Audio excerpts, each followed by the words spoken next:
Hello everyone and welcome to Unacademy. मेरा नाम है शिवांगी गौतम और आज के क्लास में हम एक बहुत ही इंपॉर्टेंट डिस्कशन करने वाले हैं कि इन द नियर फ्यूचर अगले 15 से 20 वर्षों में हिंदुस्तान किस तरीके से विमान क्षेत्र का या एविएशन सेक्टर का कैसे दुनिया का थर्ड बिगेस्ट मार्केट बन सकता है।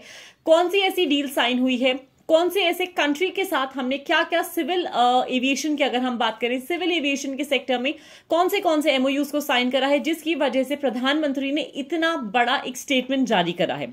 अगर हम बात करें प्राइम मिनिस्टर नरेंद्र मोदी की, तो अभी रिसेंटली जो हिंदुस्तान यानी एयर इंडिया और एयरबस के बीच में एक डील साइन हुई है, जहां पे टाटा ओन्ड एयर कैरियर कम से कम 250 से ज्यादा एयरक्राफ्ट को अक्वायर करेगा और हिंदुस्तान का जो सेक्टर है अगले 15 वर्षों में 2000 से ज्यादा एयरक्राफ्ट को अक्वायर करेगा। इस वजह से ये प्रोमिनेंट मुद्दा न्यूज में था।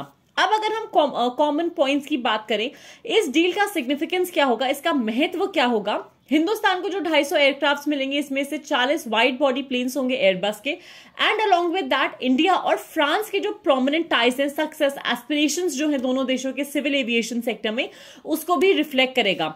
किस तरीके से उद्यान क्षेत्र में अलोंग विद दैट क्या क्या सफलताएं हैं, क्या क्या आकांक्षाएं हैं हिंदुस्तान की और फ्रांस की, उन सब पे फोकस किया जाएगा। 2023 अपने आप में एक बहुत ही इंपॉर्टेंट रोल प्ले करता है as a year for India's and France's ties. Why so? 1998 में पहला स्ट्रेटेजिक कोऑपरेशन का कोई भी एमओयू साइन हुआ था दोनों देशों के बीच में, और आज 2023 में 25 वर्ष मार्क करेगा ये हिंदुस्तान और फ्रांस के स्ट्रेटेजिक पार्टनरशिप के। कोलैबोरेट किया जा रहा है दोनों देशों के बीच में अलग अलग एरियाज में, जैसे ट्रेड हो गया, डिफेंस सेक्टर हो गया, साइंस हो गया, टेक्नोलॉजी हो गया, कल्चर हो गया। और इसी की वजह से हम देख सकते हैं कि हिंदुस्तान और फ्रांस का जो एक डायनामिक रिलेशन है, कैसे कमिट हो रहा है, हम कहां पे पीस, सिक्योरिटी, सस्टेनेबल डेवलपमेंट को कमिट कर रहे हैं, प्रमोट कर रहे हैं, along with that major ventures like maritime ties and climate change पे भी हम ध्यान दे रहे हैं। अगर हिंदुस्तान और फ्रांस के टाइज का हम कुछ इंपॉर्टेंट भाग उठाकर देखें, जैसे हम अगर डिफेंस कोऑपरेशन का डिस्कशन करें, इकोनॉमिक कोऑपरेशन या मैरीटाइम टाइज देखें, तो आपको देखने को मिलेगा कि 25 वर्षों की इस साझेदारी में किस तरीके से हिंदुस्तान और फ्रांस दोनों ही ग्रो कर रहे हैं। डिफेंस कोऑपरेशन की अगर हम स्पेसिफिकली बात करें, फ्रांस इमर्ज हुआ है एज अ की डिफेंस पार्टनर हिंदुस्तान के लिए, जहां पे सेकेंड लार्जेस्ट डिफेंस सप्लायर बना था पिछले 5 वर्षों 2017 से 2021 तक हिंदुस्तान के लिए। फ्रांस एक बहुत ही प्रोमिनेंट स्ट्रेटेजिक पार्टनर रहा है हिंदुस्तान का क्रूशियल डिफेंस डील में, including a lot of military to military engagement activities as well. Economic cooperation की बात करें, one of the prominent trade partners of India France has become, जहां पे रफली $13 बिलियन, $12.42 बिलियन का ट्रेड हमको वर्ष 2021-22 में देखने को मिला। हिंदुस्तान का 11th लार्जेस्ट फॉरेन इन्वेस्टर है फ्रांस, जहां पे क्यूमुलेटिव इन्वेस्टमेंट उन्होंने 2 साल में ऑलमोस्ट $10 बिलियन का करा, जहां पे जो टोटल एफडीआई हिंदुस्तान में आता है, the total FDI inflow in India, उसका 8.7%, दैट मीन्स रफली 2% आप बोल सकते हो कि फ्रांस से आता है।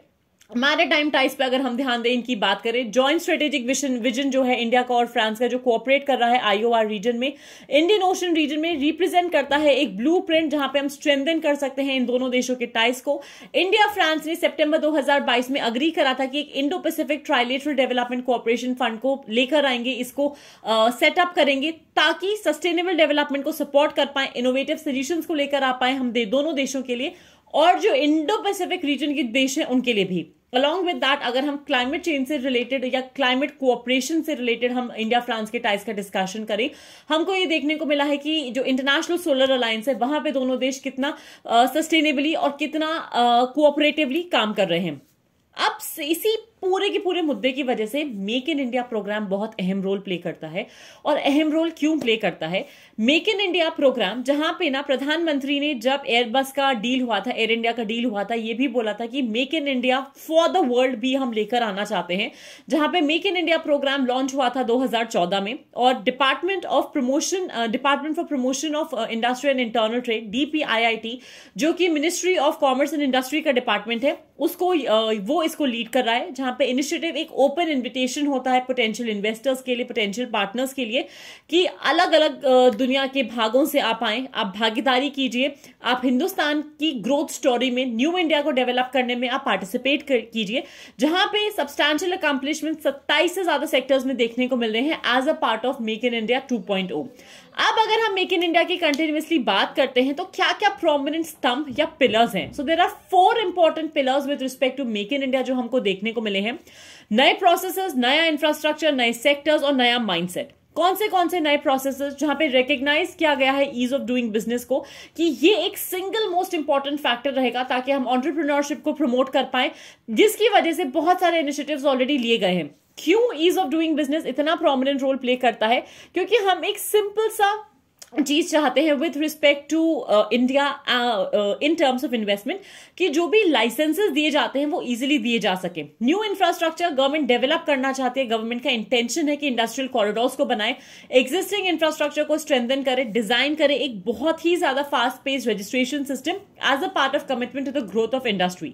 नए सेक्टर्स आ रहे हैं जहां पे 27 क्षेत्रों की पहचान की गई है, मैन्युफैक्चरिंग में, इंफ्रास्ट्रक्चर में, सर्विस एक्टिविटीज में, और जिनका डिटेल्ड जो भी डिस्क्रिप्शन है, इंफॉर्मेशन है, वेब पोर्टल के थ्रू, प्रोफेशनली डेवलप ब्रोशर्स के थ्रू शेयर किया गया है। नया माइंडसेट जहां पे गवर्नमेंट पार्टनर करना चाहता है इंडस्ट्री के साथ इकोनॉमिक डेवलपमेंट में देश के, और इसी के साथ साथ एक फैसिलिटेटर का काम करना चाहता है, ना कि रेगुलेटर का। गवर्नमेंट ऑफ इंडिया एक चीज को लेके बहुत क्लियर है, हम रेगुलेट नहीं करना चाहते हैं किसी भी तरीके से मार्केट को, हम फैसिलिटेट करना चाहते हैं, हम एक पार्टनरशिप या एक प्लेटफॉर्म देना चाहते हैं ताकि एंटरप्रेन्योर्स आए और यहां पर मैन्युफैक्चरिंग करें, इंफ्रास्ट्रक्चर को बनाएं, and we can have a new India. आज की क्लास में मेरी तरफ से बस इतना ही। Stay tuned for more at Unacademy. Like this video, share it as much as you can, and subscribe कीजिए अनअकैडमी यूपीएससी अनस्टॉपेबल चैनल को। Thank you so much and have a fantastic day everyone.